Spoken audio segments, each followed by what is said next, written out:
Hey now. Boy, you off the shot. You got something to okay. Okay. I got you. Okay.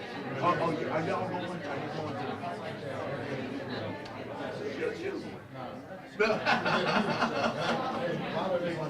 Yeah, I got it. I understand. I understand.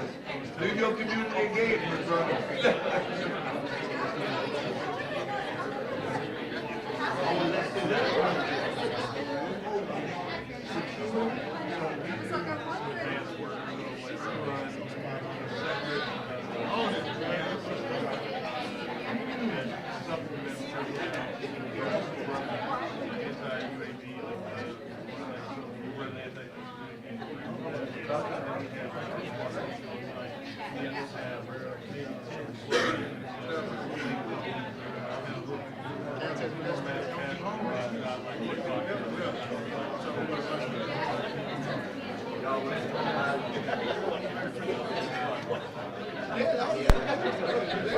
Feeling real good about it.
All right.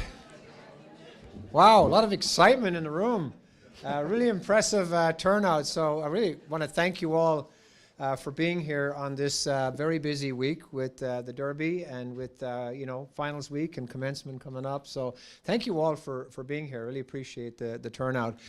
So we've got a lot to cover, and I really do want to make sure we have time for questions at the end. So I really want to quickly get into sort of the introduction and the presentations that we're going to have for you all, and then again we'll be able to have questions at the end. So when we were planning this meeting originally, it was really just to talk about the strategic planning. I just really wanted to give you all an update on where we're at with the process.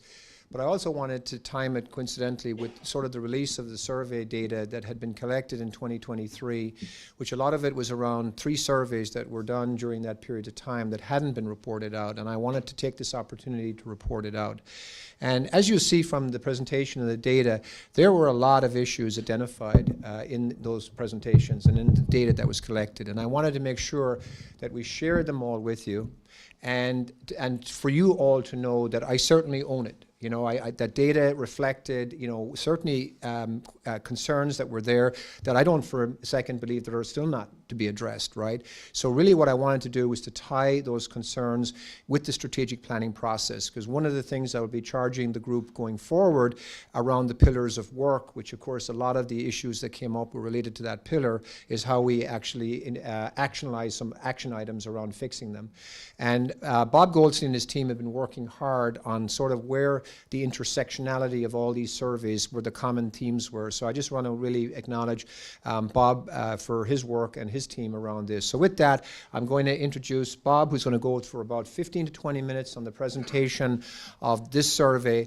We'll then talk a little bit about where we're at with the progress we are around the strategic planning, and then I'll close it up at the end with sort of my thoughts and then questions at that point. So we will get moving. So I'm going to hand it over to Bob. Thank you, Bob. Thank you so much. I am really thrilled, to finally release the data, because I've been asked no short of 1 trillion times about this final data. And now I am finally going to be able to go over this with you. Okay, 3 instruments, which I will walk you through. I have 21 slides, so I will be proceeding quickly. Also, all of the data, all of the full presentation is available online, like after the meeting. So I wanted actually to review our process around the 22-23 climate-related surveys.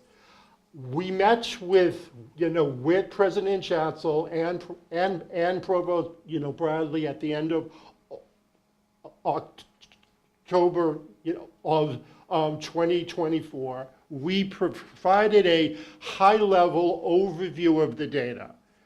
What we learned from that meeting, was our directive was actually to break down all of the 3 survey instruments, review all the items, to create themes in the areas in where it was okay to do so, like break it into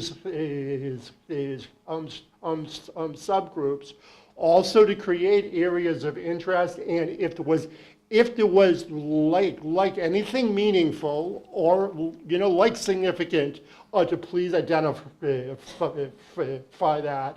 And we were asked how to map it to the strategic planning process and the inclusive excellence plan.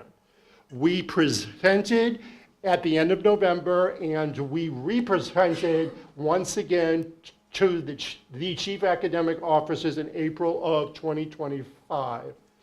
3 survey instruments, all are nationally recognized surveys which provide us benchmarking data. The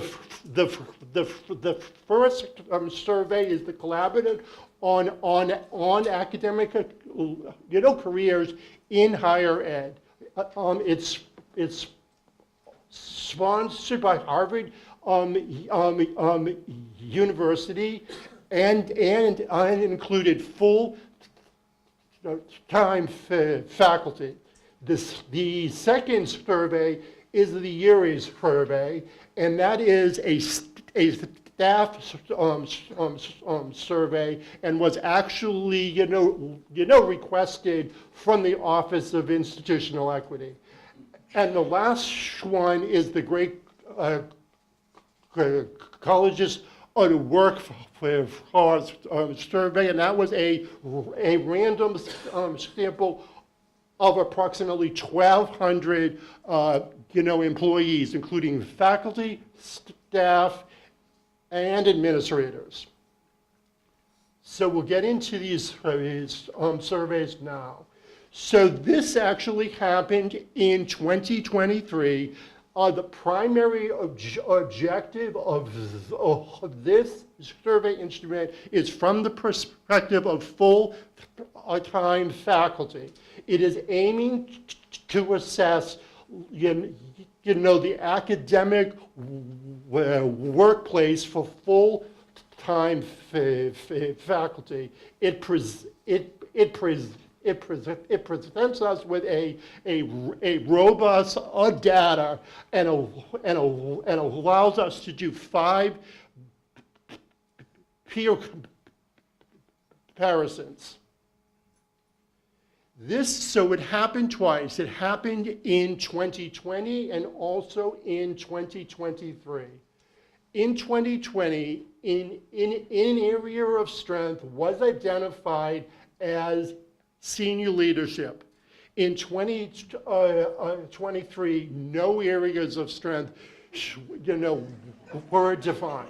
Now, in order to be, ranked, you would have to be in the placement of 1 or 2 out of the 6 pairs. Moving along, here are the areas of concern. On the left is 2020. On the right is 23.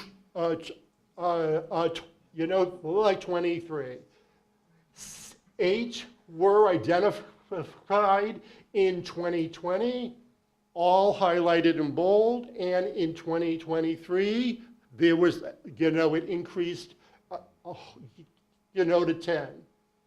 If they were a concern, Iravel was placed 5th or 6th within our benchmarks. So the top 4 showed up in 2020 and also in 2023. In the survey, full-time faculty are asked to identify 2 and only 2 aspects which they are considered to be the best aspects of their employment at the University of Louisville. Here on the left is 2020. On the right is 2023. 3 of those were the same across the years. Okay, the flip of that is faculty were asked to identify the top 2 worst aspects of working at the University of Louisville. 3 in 2020 and 4 in 2023. And you can see the top of the list. No surprises. Moving along. So we're also asking faculty if you could identify one thing at your university which you would like to improve in order to, to improve the climate for full-time faculty. On the left are those in 2020, and on the right in 2023. 4 overlap, and which shows we have work to do. Moving along. Okay, and I'm moving fast, so I do apologize. So the HERES survey is a staff survey, and it's aimed to really assess of the climate of staff and administrators across, the university. It tries to address like indicators of stress, satisfaction, and other work-related experiences. It establishes a baseline, it identifies the areas of improvement, and it really does try to track progress. It also tries to allow us to disaggregate into key social identities, and all of those are on the slide. Here are 6 staff, perception of strengths. It's an appreciation of our differences. It's how flexible we are around emergencies, and family. It's our relationships, with our coworkers. Also, here is a number 5 more, and there was a prevalent theme. There was a lot of satisfaction around their relationship with, their supervisor. And that did show up. Okay, now we're going to flip. Okay. When we were asked how we showed up with our, peers, we only scored meaningfully more positive in one area: feeling safe on campus.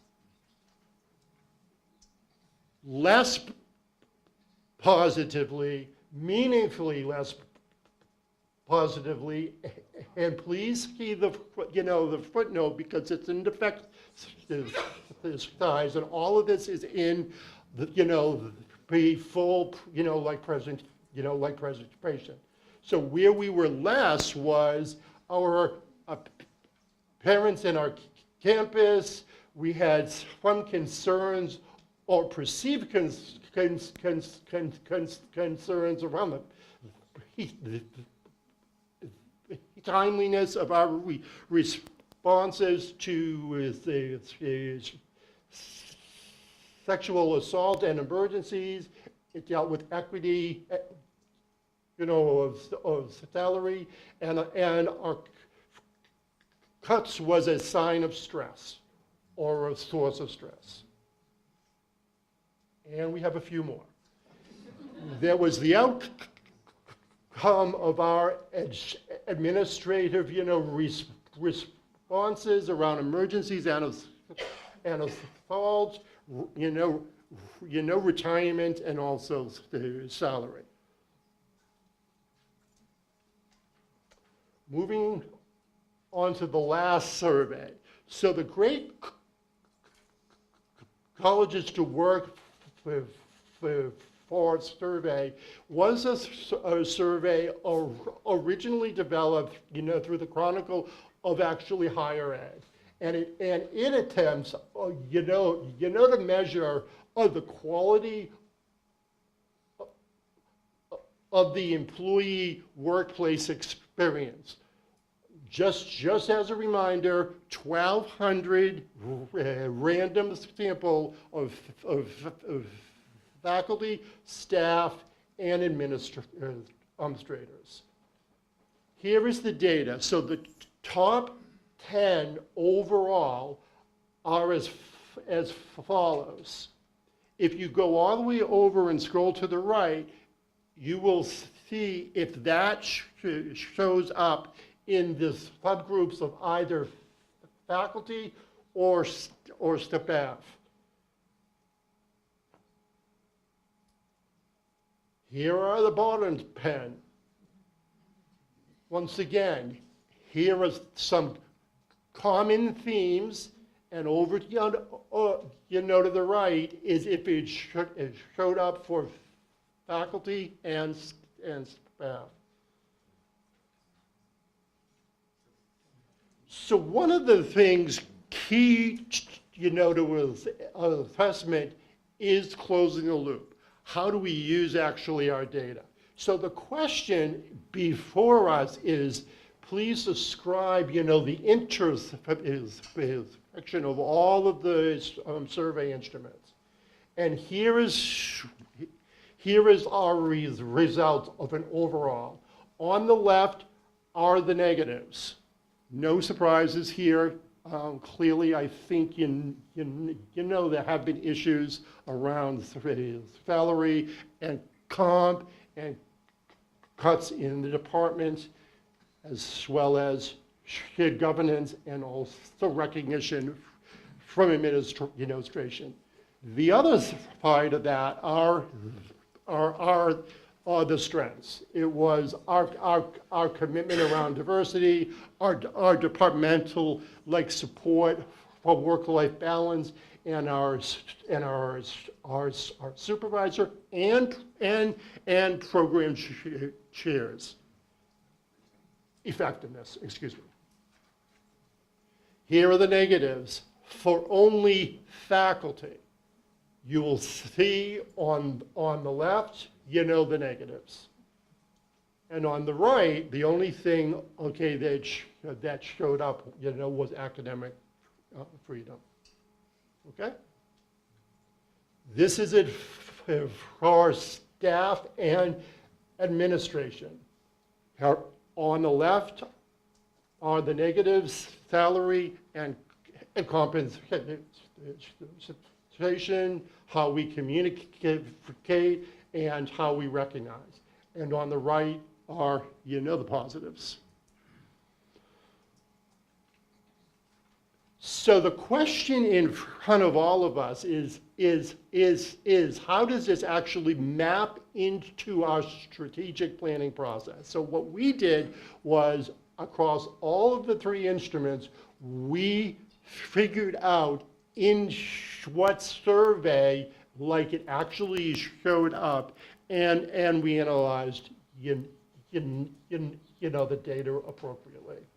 And here is how that looks. So on the left, you will see the themes across all three survey instruments.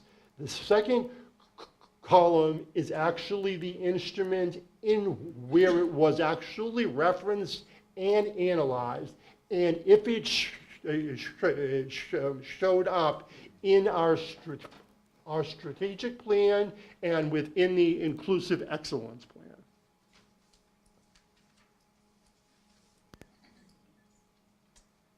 This slide shows some of the issues brought forward which were not, directly referenced in the strategic plan or the inclusive excellence plan.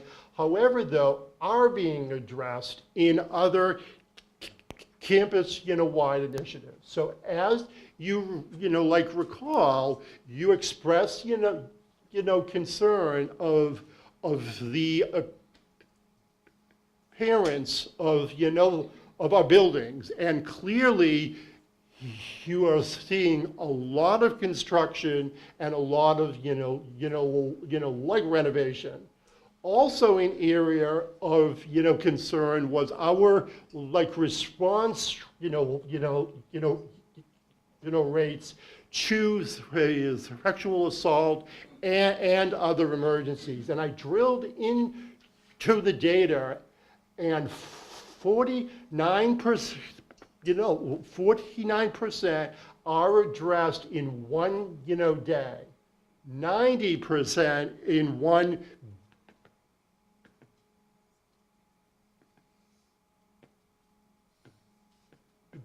business day, and 99% are addressed in 2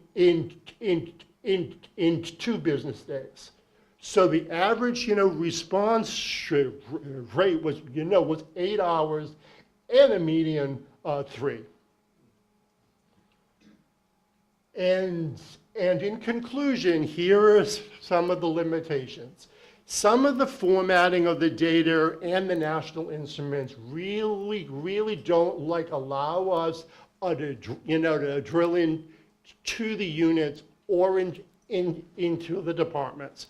Our response, rates, vary from an 18% response, rate on hearing to a 33% response rate on the covered coach survey. And regretfully, some of the data is now slightly dated. And so that was what I have. I went very fast, and I apologize for that. All right. Okay.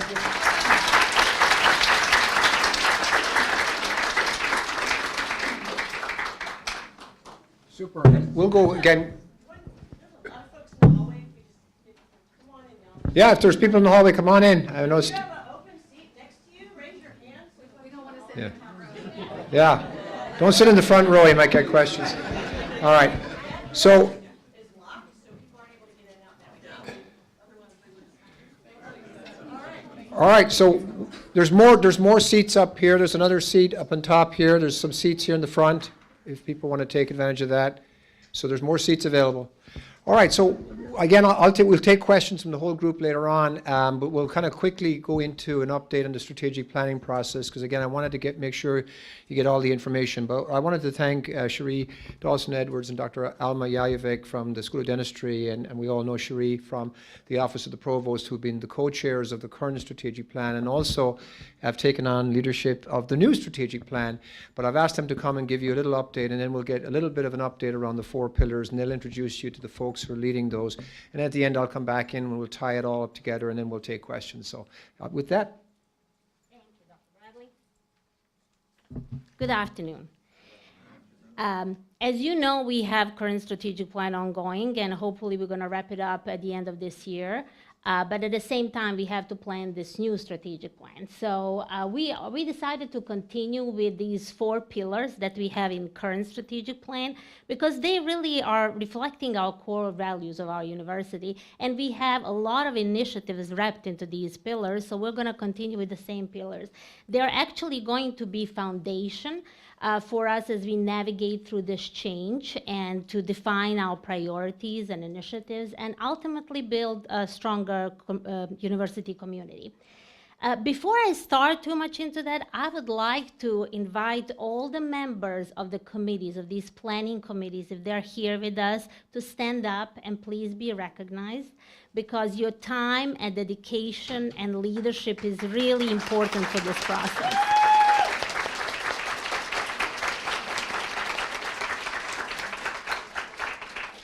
I would also like to recognize our program coordinator, project coordinator, Dr. Katie Parton. She is instrumental to this process because I really want to thank her for her leadership and organizational and these values that she brings to this planning process. She definitely keeps us on track and makes sure that we are keeping on the right track and keeping up with this progress.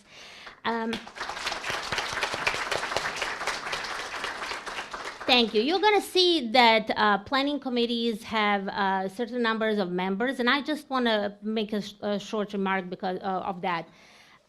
Committees were before very big, and based on our experience, it was really hard to organize meetings, so that was hampering really the efficacy of these committees.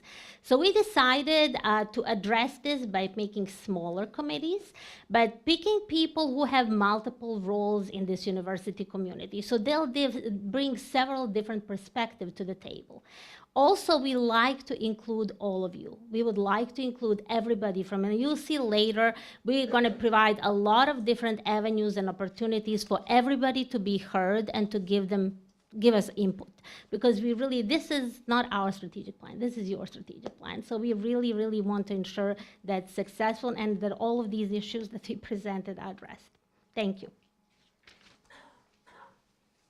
Good afternoon. So I'm here to talk to you about how we've grounded this work in today's reality.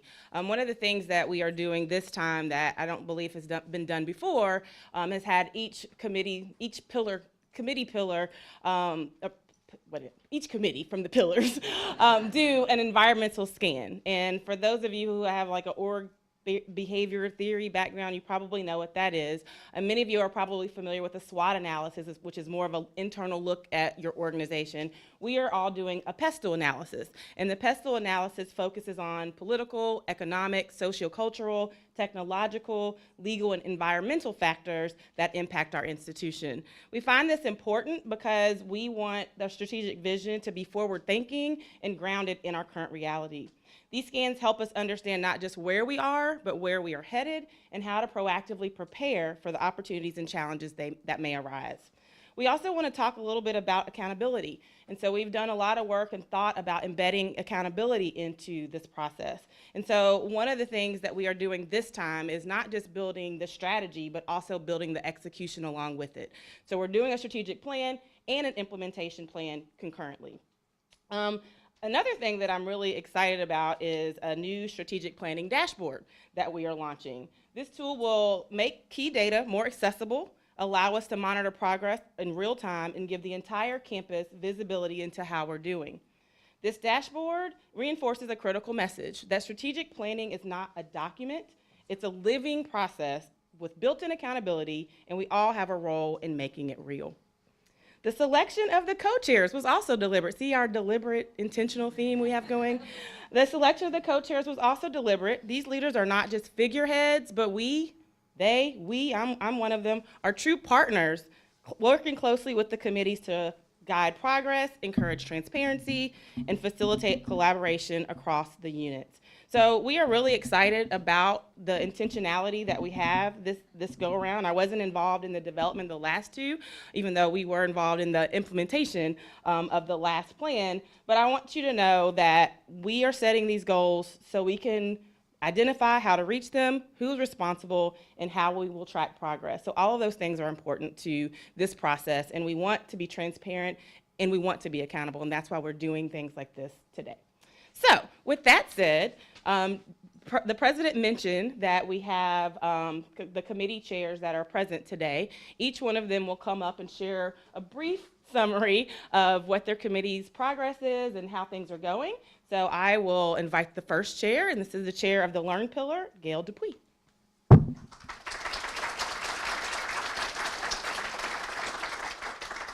Good afternoon. I'm Gail Dupuy. I'm the Senior Vice Provost and, as mentioned, the chair of the Learn Pillar. So Learn Pillar, not surprising, is centered around the education of our undergraduate, graduate, and professional students, so really the very essence of a university. Not surprising, we are focused on the enrollment, retention, graduation, and student success of our students, and that is the primary focus of the Learn Pillar. We are calling attention through our strategies and actions that we're developing, calling attention to increasing access to higher education for all students, including first generation, Pell eligible, adult, online, international, and transfer students. Systematically identifying and removing barriers, including those related to mental health and wellness. Elevating engaged learning experiences, community engagement activities, research, scholarship, and creative activity for all our University of Louisville students, and including intentional curricular and co-curricular opportunities to develop skills essential for success in the workforce and in life. So that's just sort of a flavor of what we've been working on, and you can see the members of the Learn Pillar Committee. Thank you. Next, Dr. John Klein will discuss the Discover Pillar.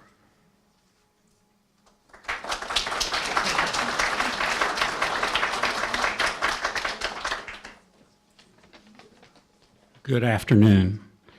I am really excited to be a part of the team that is going to build this Discover Pillar. We are already assembled and we are focused on how we can support research and all scholarly activity here at the university. The committee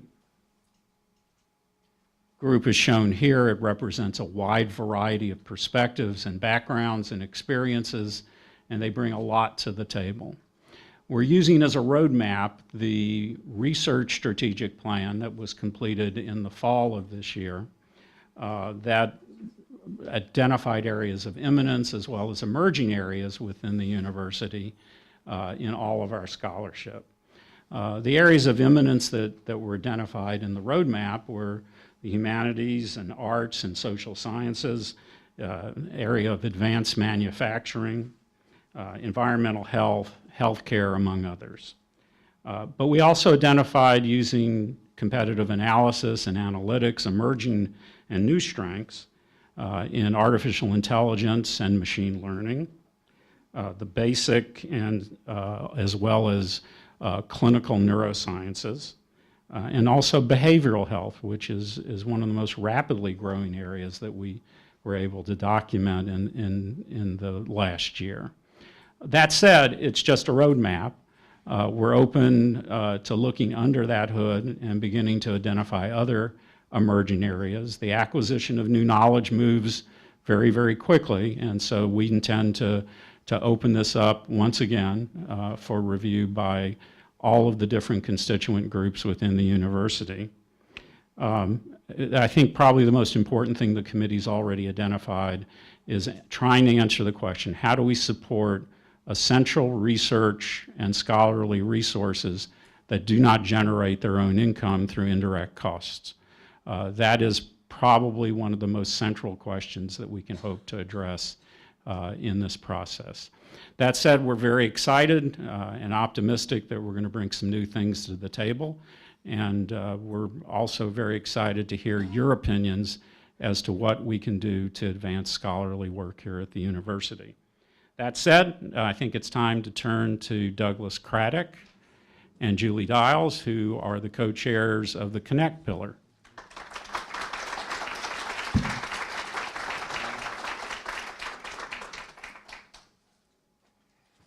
It was good, everyone. Like, we got this schedule right here, and we like right on the dot, y'all. It's crazy. Like, we over here like we really on schedule right now. Yeah, all right, so my bad. So, Douglas Craddock, thank you. Yeah, you good. So yeah, myself and Julie Dowes have the tremendous opportunity to be a part of the Connect pillar and chair that. We have a phenomenal committee that's helping us do this work, and it couldn't be done without the collaboration of everyone. So when we think about community engagement and Connect, community engagement is a mutually beneficial relationship between the community and the university. Within that realm, leading the community engagement side of the house, we have the opportunity, but also the chance to elevate and enhance the work we're doing on that end. So when we think about community engagement, think about 4 core areas, which is education, health and quality of life, social and human services, and economic development. Within those 4 key areas, we can expand and elevate our strategic plan like we never have before and really do some meaningful things.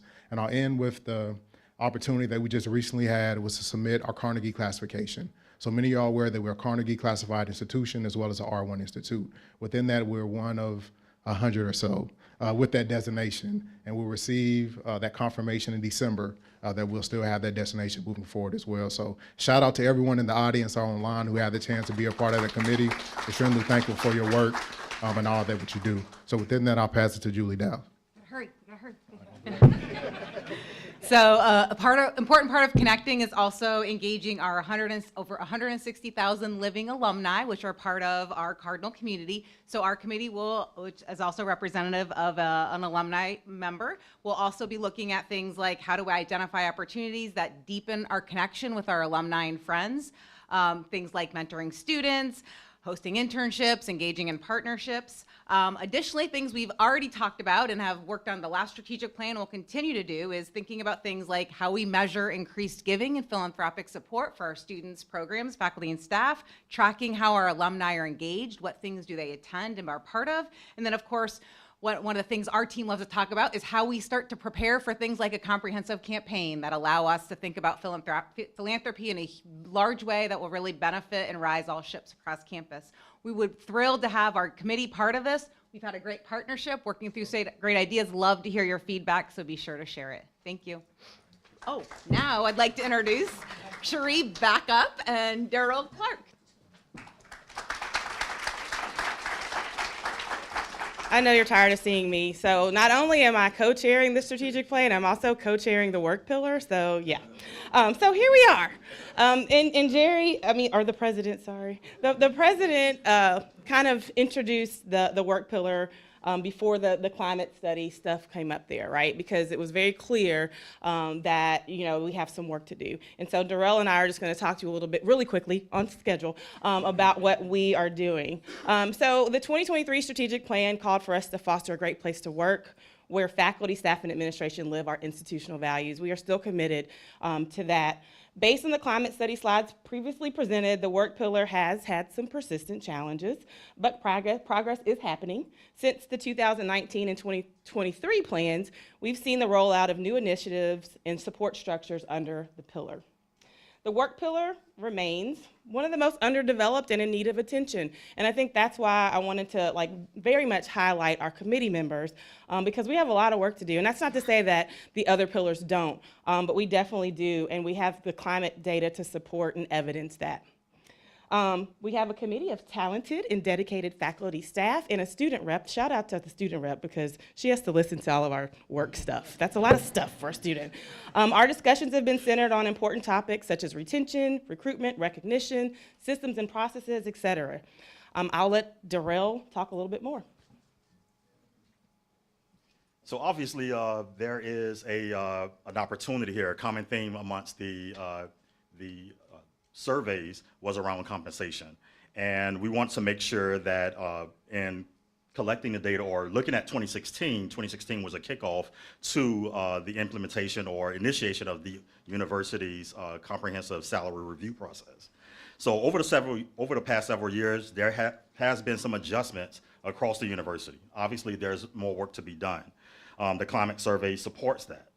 So we want to make sure that our employees also continue to feel value or strengthen that area of value recognition, obviously effective leadership, and providing a healthy workforce as well.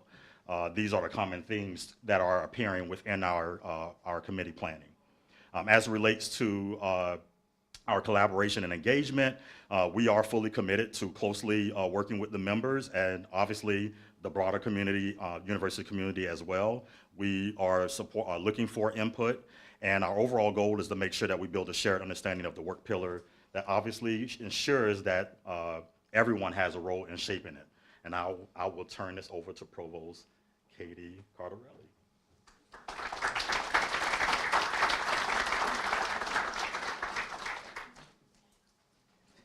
Thank you. Good afternoon, everyone. Thank you all for being here today. So you've heard a lot. Let me start with the QR code that's up here. So I'm going to wrap us a little bit on the strategic plan, and this QR code here, which I hope you'll click on, will link to the university's strategic plan website. And on that website, you will find a number of different elements, and it will continue to populate as we move along in this process. Right now, you'll see a list of the members of each of the pillar committees that you just saw quickly on the screen. You're also going to see our timeline, and so I'll talk a little bit more about that in just a minute. I did want to highlight that Cherie mentioned earlier that we are building out dashboards. So one of the key pieces that I wanted to highlight here is that as we are building the strategic plan, we are simultaneously building the implementation plan so that once we roll into year 2026, both of those will start to move forward. I also wanted to note that as an institution, our resources will align in the next year with our priorities. And so what that means is that the strategic plan is a guidepost to where we're going to invest our funds. So with regard to the timeline, these work groups that you've heard from today are meeting quite a bit right now, and the goal is to have an initial draft to the university's leadership team by May the 13th. So that's right around the corner. So that's why you heard they're meeting quite a bit. They're getting a lot of work done, and Katie's keeping them on track. So the goal then would be that we would massage those initial drafts and release to the Board of Trustees sometime in June an initial draft to get their reaction. We will continue to work on the plan over the summertime, And then the goal would be to get the first full draft of the plan out to the campus community sometime in late August. So you've been hearing these pillar chairs talk about, and I just want to underscore, they're doing so with sincerity, that we need your input. So when that initial draft rolls out in August, please look at it. We will have ample opportunity for you to give us feedback. The goal would then be to provide a second draft of the strategic plan to the campus sometime in October, and you would have an additional opportunity to give feedback at that time. We would then hope to get the final draft of the strategic plan to the Board of Trustees in late November, with the goal of having a vote on that in December. So again, I hope that you will go to the website, bookmark it, monitor it for updates. That will be your source for our progress on this. Please look for additional communications from us once we start the fall semester for lots of opportunities for you all to provide feedback. And with that, I think I'm going to turn it back to President Bradley, where we can take some questions. Great. Thank you. All right, they did a great job of keeping on time. This is really impressive, well-oiled machine here. You know, sort of what the next steps is, I mean, like I said earlier, I wanted to link, you know, the results of the surveys with the work that we're doing around the strategic plan. This also, you know, a trust survey, as you all know, was done too, and that was done through the Kent School, and that was commissioned by Dr. Gonzalez when she was the interim president. And I think a lot of the themes that were present in that also came up, and things around like recognition and voice and certainly compensation was a huge thing. So, you know, I think, you know, we know where we were at that point in time. One of the things, you know, we need to do is we need to incorporate initiatives into the work pillar. I think that was the pillar that needed the most work, you know, as Cherie had mentioned earlier, going forward. And one of the things we would like to do, of course, is to do a survey, you know, within a year of the implementation of this plan. And so we'd be looking to sort of towards the end of 26 to really get a pulse on where we're at with the community at that point in time, so that we can evaluate our work and where we're going. So again, just to kind of close the loop and about what the next steps are and then moving forward. So with that, I'm going to stop, and we're going to take questions from the entire team here, so open to questions. And what I'll do, for the sakes of folks who are asking questions, I'll repeat it into the microphone for those who are online, because we don't have microphones across the room. So with that, I will open it up to questions for any of us. My name is Savannah Dell. Hi, y'all. I look around this room and I see that there's not a whole lot of students here. I walked in late because it's finals week. I've got my big bag of books here. Thank you so much. I've got my big bag of books here with me. And the first time students heard about this was also 2 days ago. So I'm wondering if there was maybe a better time for this town hall that wasn't coming off as strategically looking to limit student attendance. That's a good point. And certainly we did not mean to minimize student involvement in all this at all. I think, you know, one of the things we'll be doing is making this available, this presentation available to everyone, and this will be the first of many meetings. But point well taken. Thank you. Well, actually, while we're waiting for the next question over there, there's a question over in the corner. Douglas, is that working? Yeah, it is. Okay. Okay. One of the things I also wanted to mention, there were questions to be submitted online, and two of the questions were around compensation. There was I had given an update to Faculty Senate about there was $2 million left over from the faculty side of the comm study that was still to be utilized. And that money is still available to be utilized. We are still finalizing what that would look like. And so we've asked, the committee did come back and give a report. And I know Provost Cardarelli is going to give an update to Faculty Senate next week on that. But that money has definitely still been earmarked for faculty compensation, and it will be post-dated back once we have an agreed kind of approach to it. Because I want to make sure we honor the approach that we had around one of the commitments I'd made in the slides presentation that I did in August in the town hall was around the issue of compression and that being a priority. So I want to make sure that we tackle that because that was certainly one of the priorities of what I wanted to address. The second thing that came up about the staff, on the staff side, about the ladders and about the training. And I know, having confirmed with Darrell, that that training is planned to go out in the fall. So I know it was kind of started and then stopped, but the idea is that that is going to go live in the fall and to be linked with a new performance management program that HR are going to unleash. So there were two questions around that. So. Yeah, thank you so much. Tricia Gray from Political Science. I had two questions. One really is kind of a segue of what you were just talking about as far as what resources we will have for the implementation, because we can always come up with great ideas. We have a lot of ideas. So that's one question. And then my other question was about the Discover pillar, and it looked like I mean, it was kind of up there quickly, but it looked like almost all of the people on that committee were from natural sciences or STEM fields. And so I was interested in about, the social sciences and the humanities being represented or having a voice on that. Sure, that's a great question. I'll maybe ask John Klein to comment on that in a second around the Discover pillar. But you're absolutely right about linking resources to the strategic plan, right? And one of the things we're actually doing right now is in the budget building process for FY26. And I don't think it takes a rocket scientist to realize that we're living in a very surreal type of world right now as regards what the funding is available, going to be around higher ed with some of the proposed cuts that we're seeing around NIH, around grants that may be impacted on that. So we're working hard to, again, produce a balanced budget to the Board of Trustees, which will be done in June, which is when the Board of Trustees will approve it.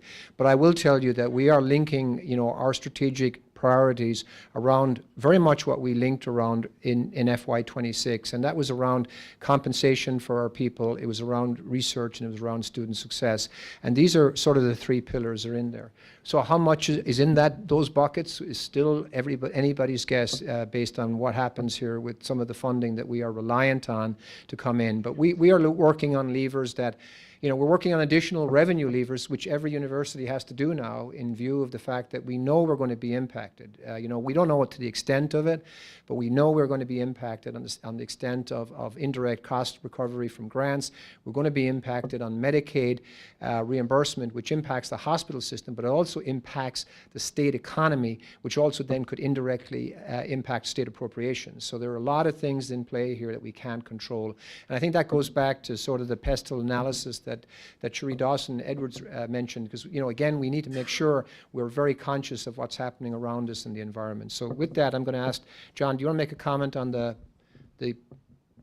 makeup of the committee and how the humanities are being represented? Sure. One of the, I mentioned that we're using the research strategic plan as our roadmap. One of the things the research strategic plan created for the very first time was a humanities, arts, and social science advisory board to research. That board has been constituted already. It's being co-led by one of the members of the committee, Cindy Logston, who led the research strategic plan. Our work product in the Discover pillar will go directly to the Humanities, Arts, and Social Science Advisory Committee for their input at each stage and at each draft that we have.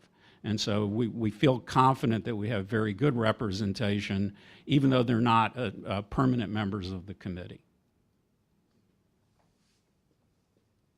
Question over here.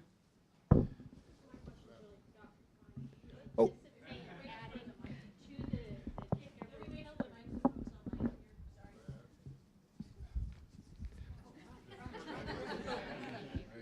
Get your running shoes on there, Doug. Really about the Discovery pillar and whether that pillar will include anyone from arts and sciences in the STEM fields.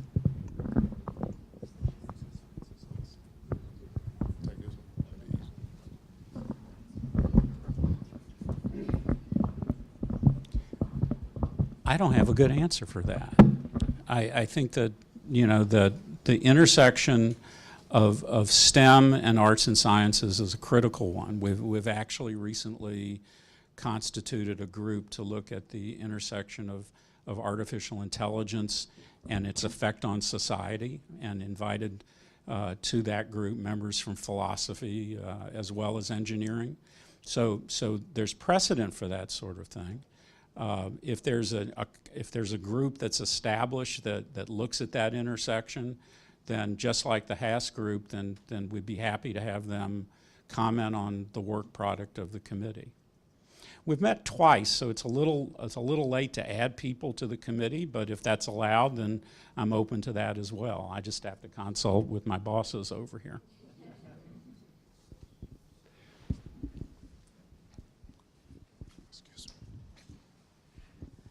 I'm going to jump on the bandwagon about not having the College of Arts and Sciences represented in the Discover pillar at all. And there are too many layers. And if you really want to have the college's research be supported, we have to be there for the kinds of questions that get asked at the beginning, not to respond to the structures that have been put in place for us to respond to tell you that you forgot to ask X, Y, or Z. So I understand and totally get the time commitment, the time frame, and wanting to move this forward, but that's a big hole.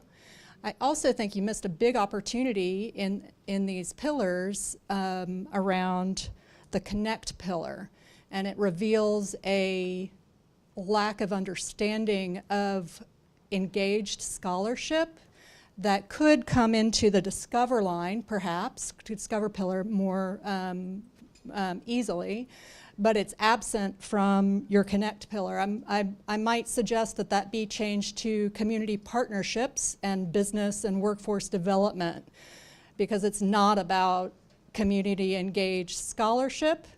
It's as far as the language that's being used. And so to be honest with that pillar, which is a great and very, very important pillar, it does not do the other things that often get characterized as that. So the Carnegie 1 ranking might be better served under a different pillar, because it is not about business partnerships and fundraising, which is important, right? But it's not appropriately categorized.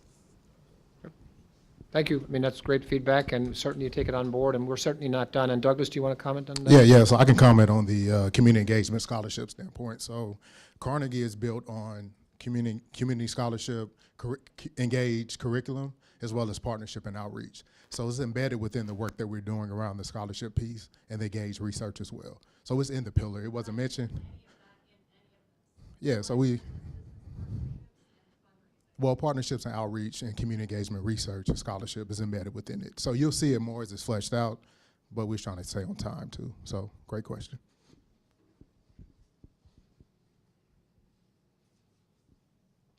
Yep.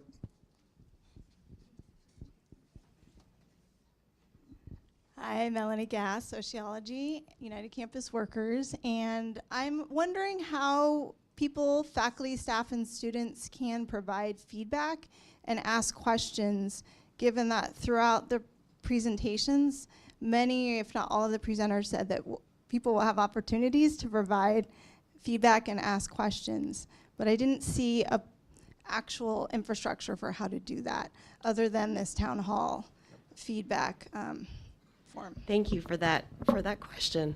So today what you saw was where we are, right? And you got a high-level overview of what these respective pillars are talking about. There will be multiple ways and infrastructure that we will start to roll out on that website over the summer as we develop that first draft. So please know, and I'm thinking, Lauren, of your question, that was a great question. You know, it's kind of hard, I would imagine, if you were sitting out there to react meaningfully to what you're hearing, because we're still at a relatively early stage of the process. So there will be online feedback opportunities. There will be more of these town halls.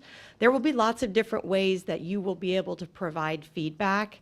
If you all have specific ideas about how you think we should receive that feedback, I'm particularly interested in that. So just know that, first of all, I'm kind of reacting to a few of the questions here. It's hard, right, if you're not looking at something on paper to be able to meaningfully react. But I do love the spirit of the questions, because I think even though they're not specific to, you know, goals or metrics. It still helps our pillar chairs and our team that's organizing this to really think about how we can do this in a engaged manner, right? So I hope that helps you understand that we're looking for that feedback. We do have ideas of how we're going to do that, but we're also open to those. So I'm happy to stick around afterwards if any of you all have specific suggestions about ways to obtain that feedback. Thank you for the question.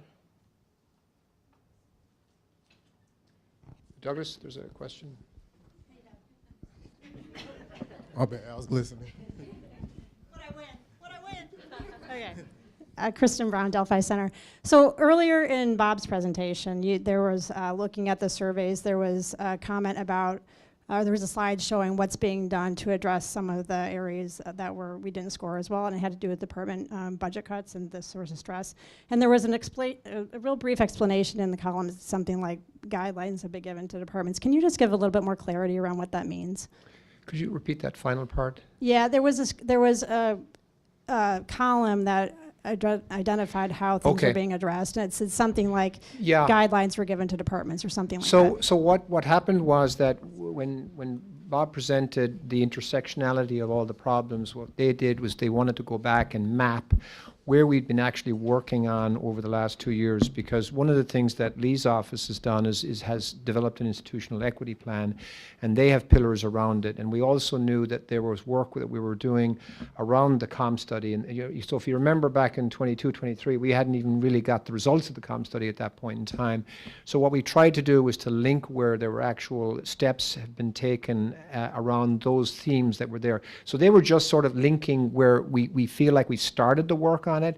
But obviously, part of what we want to do now with the pillars going forward is to embed more of the programmatic aspects of it. So that's not to say that those were designed as a kind of a solution, that they solved the problems or anything like that. But that's where we felt like that there had been work on that specific topic area, that as we go forward, we take whatever we've done in that area and make sure it's incorporated or not incorporated into the new strategic plan. But I'll just tell Bob, since he built it. It's actually right there if you just want to mention, the strategic, Yeah, and so was your specific question around the budget cuts in the department? Yeah, so, clearly we have a budget, thank you. And thank you for the question, for specifying it. It was around, we have a committee that had actually not existed. We had a budget committee that had been in existence. It was charged by the Executive Vice President for Finance and the Provost.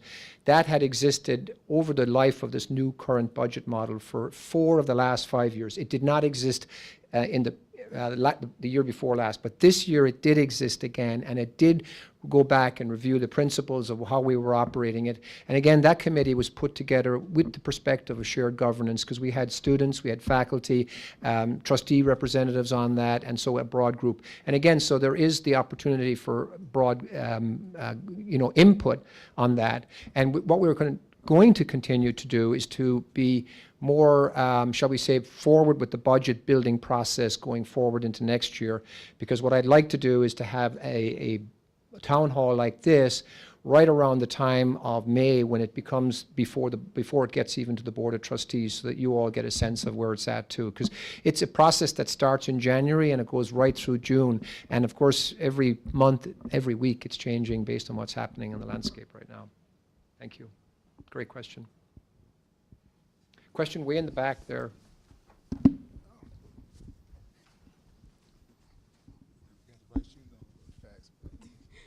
Thank you.